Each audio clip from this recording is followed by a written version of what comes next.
Number one closing technique begins with getting appointments. Is there anybody here who uses the telephone to get appointments? You notice how difficult and frustrating it is. Many people do not use the telephone because they've been rejected and turned down so many times on the telephone that the very thought of it causes them to be angry and frustrated and tense. So what they do is they find every other way possible to make contacts, and the telephone, of course, is the finest and the fastest way if you know how to use it properly. So in approaching a prospect and using the telephone, the key is this, that the first thing that you say to the prospect once you have found out who it is has to be something that breaks preoccupation, grabs attention, and points to the result or benefit of the product. Now let me give you an example. I used to sell, believe it or not, sales training programs. And I would qualify my prospects and I would call and make appointments. And I found that I could get appointments 9 out of 10 times with qualified prospects using this very simple technique. What I'd do is I'd call up and I'd ask the secretary, I'd say, who's the person who makes the decisions in this area? Who's the person who makes the decisions about sales training for your sales force? They would say, well, that would be Mr. Jones. I'd say, fine. What is his first name, please? Bill Jones. I'd say, could I speak to Mr. Jones? I said, hello, Mr. Jones.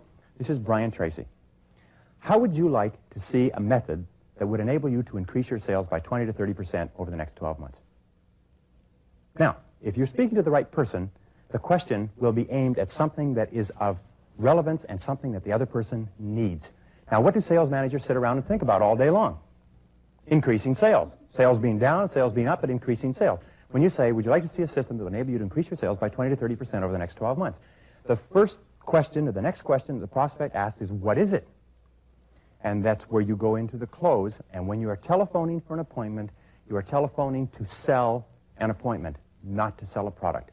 The biggest mistake we make is we go in to start describing our product on the telephone, and the person says, well, no, I'm sorry, I'm not interested, can't afford it, I don't have the time, and so on. So all you do is you're selling 10 minutes. You say, that's exactly what I want to talk to you about. I need about 10 minutes of your time. I'll show you what I've got, and you can judge for yourself if it's what you want. If the person says something like, and I used to hear this, they say, well, how much is it? They don't even know what it is. Have you ever heard that? How much is it? And this is the way you handle that. You say, Mr. Prospect, if it's not exactly what you're looking for, there's no charge at all.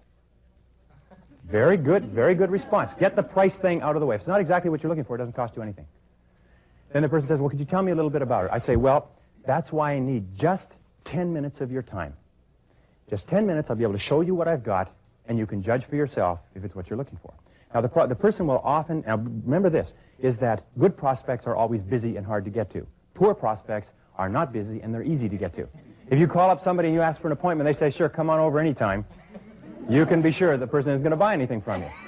So you have to be very sharp in using the telephone. Now, the person's going to say this. The prospect is going to say this. Well, could you tell me a little bit about it? You say, yes, I would like to, but there's something I have to show you.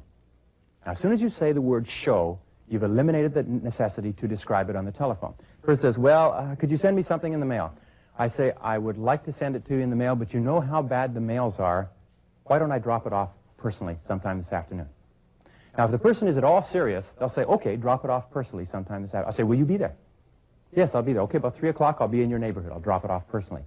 Don't mail information. When people say, send me some information in the mail, what they're saying is, go away. I'm not interested. And when you send it to them in the mail, it goes right across the desk and into the wastebasket. If you're going to send things in the mail, what you do is you put it in the envelope, throw it in your own wastebasket, save yourself a stamp. We make the mistake of thinking we can throw it in the mail and we're actually making sales. No, we're not making sales. So what you ask for is 10 minutes, and this is the key expression. You be the judge. You decide for yourself if this is what you're looking for. And if you say it in that way, the person will say, well, I don't know. All I need is 10 minutes of your time, and you can judge for yourself. Because what this does is this says that you'll only be there for a short period of time. You will put no pressure on the person. You'll just show them what you've got, like an Arab trader in the bazaar lays out their wares. If the person doesn't want to select one in 10 minutes, you'll be gone. Now, I have found that if you ask for 30 minutes, you will have to wait for weeks, maybe forever. If you ask for 10 minutes, you can always be slipped in. Don't make the mistake of doing the old insurance salesman's trick. God bless the insurance industry.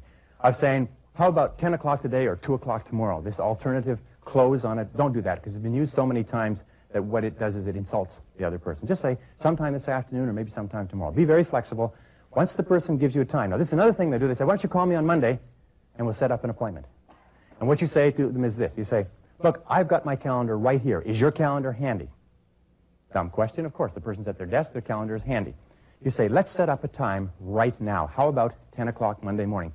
Don't allow yourself to be put off with this call me back on Monday nonsense, because it's just another way of them avoiding seeing you. Remember, the very best customers you'll ever have are the ones you're going to have to fight to get in to see. They are the ones who are the best for you, so when they try to put you off and they try to avoid you and they try to make excuses, it's what they're saying is this may be a very, very good customer. And somebody's going to get to that prospect, and somebody's going to sell the prospect. It might as well be you. So just be persistent, be polite, be firm. Say, look, all I need is 10 minutes of your time. Just 10 minutes will do it. 10 minutes you'll be able to decide for yourself. And just sell 10 minutes. If they ask you about your product or service, say, it's too involved to go into on the phone, but take 10 minutes and I'll show you what I've got. And sell only that. See, if you cannot close on the telephone appointments, you can't even get to first base. And become good at it. If you are shy about using the phone, if you're anxious, if you don't like to use the telephone, it's because you've had frustrating experience.